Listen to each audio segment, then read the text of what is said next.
and this is the 6th Hell in a Cell review for October. Today we are doing No Mercy 2002, Brock Lesnar versus The Undertaker. And this was not, I believe this was the first meeting of Hell in a Cell between the two.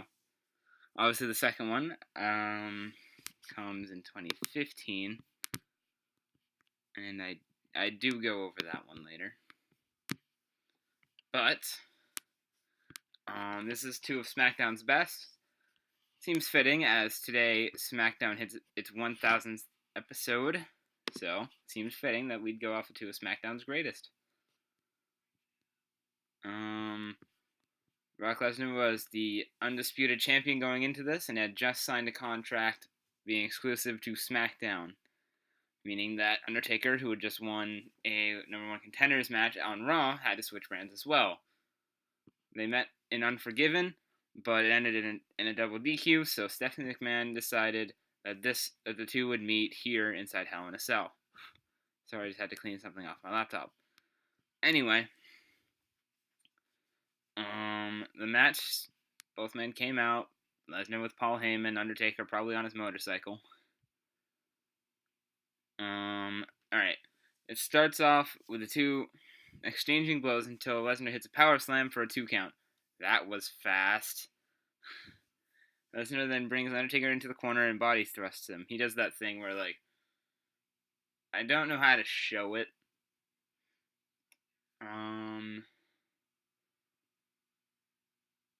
I think you guys know what I'm talking about, though. The thing he did it to AJ last year at Survivor Series. Where, he throws him in the corner and then just, headbutts pretty much their midsection. That. He did it to that. Lesnar throws Undertaker into the other corner, but Taker bursts out and knocks down Lesnar with the cast he had on his arm. Yeah, he had a cast on one of his arms. I assume it's right. I think it was his left, actually, considering he needs his right to do things. Brock rolled to the outside to take a breather, and he tried to kick down the door to escape. He could not, and he rolled back into the ring. He kicks Undertaker's arm in the cast to take advantage of Undertaker's injury. Brock continues to work the broken arm until out of nowhere Undertaker knocks Brock down twice using his cast.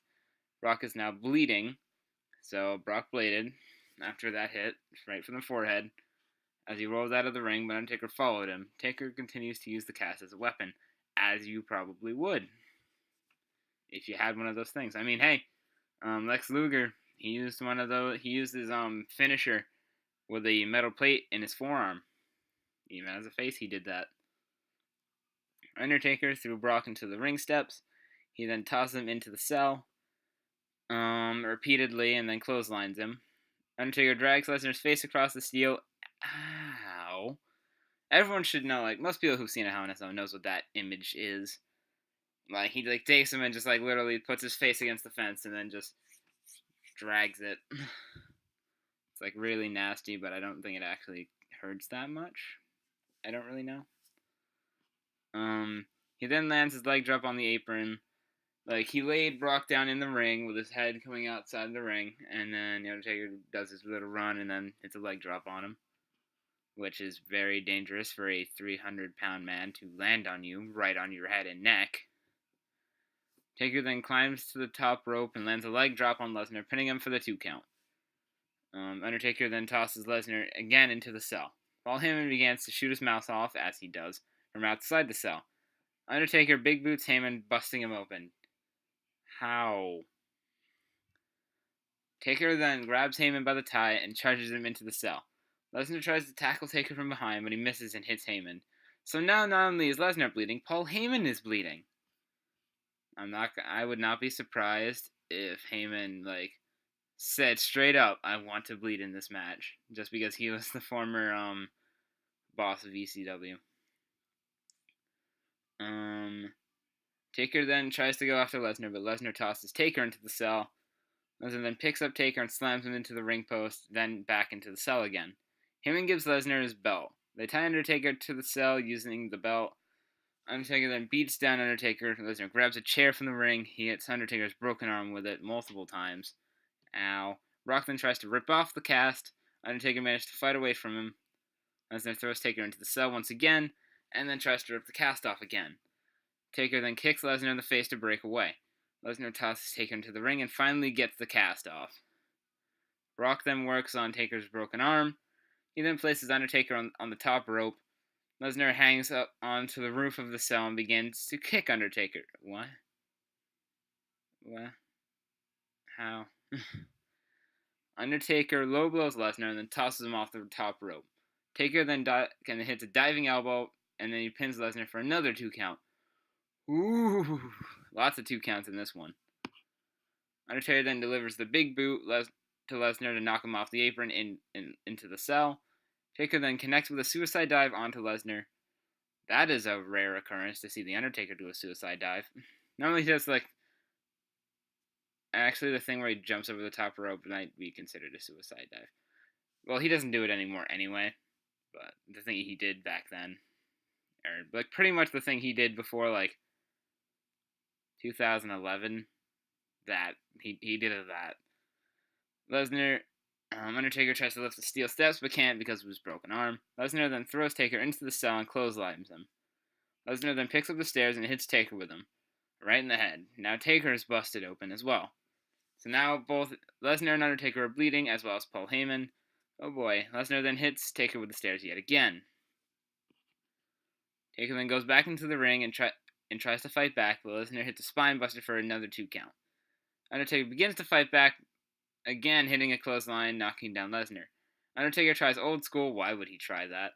But Lesnar tosses him right off the top rope. Yeah, that's not going to happen. Lesnar goes for the F5, but Undertaker fights out and hits a chokeslam. He pins Lesnar for a 2 count. Brock fights back and tries to hit a last ride. Yep. Taker then reversed it and hits a DDT. He pins Lesnar for another 2 count. Taker tries to go for a last ride, but Lesnar thrusts Undertaker into the corner. Lesnar climbs the second rope and begins punching Undertaker right in the head. Taker then grabs him, though, at last hits the last ride. He covers Brock, but Brock grabs the rope at 2. Undertaker then hits a tombstone, but Lesnar fights out and hits the F5 for the 1, 2, 3. After the match, Lesnar climbed up to the top of the cell, raising the WWE Championship over his head.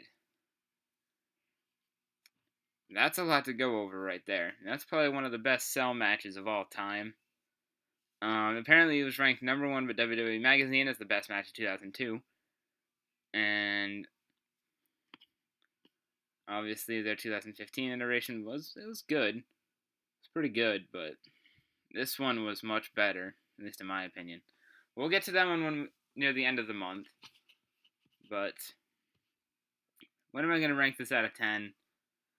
Considering all men that had any kind of affiliation with the match, aka Lesnar, Heyman, and Taker, all bled. It was a very hard-hitting match, of course, with those two. Lots of finishers towards the end, and you thought Undertaker was going to win until Lesnar hits the last F5. That's similar. I was going to say, that's eerily similar to something else. And then that image of Brock standing on the top of the cell, holding his WWE Championship right above his head, makes this definitely one of the best, but I'm not going to rate it a 10 out of 10. I'm going to rate it a 9 out of 10. Just because they didn't really do much with the cell. I mean, other than throwing people into it.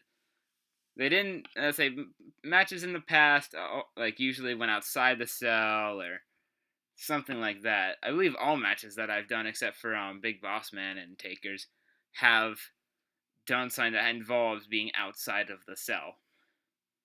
Except the original, actually. The original didn't. But that gets a pass because of, one, it was the first one, so they didn't really have that idea yet. And two, it involves so much more that it deserves what it got as a rating.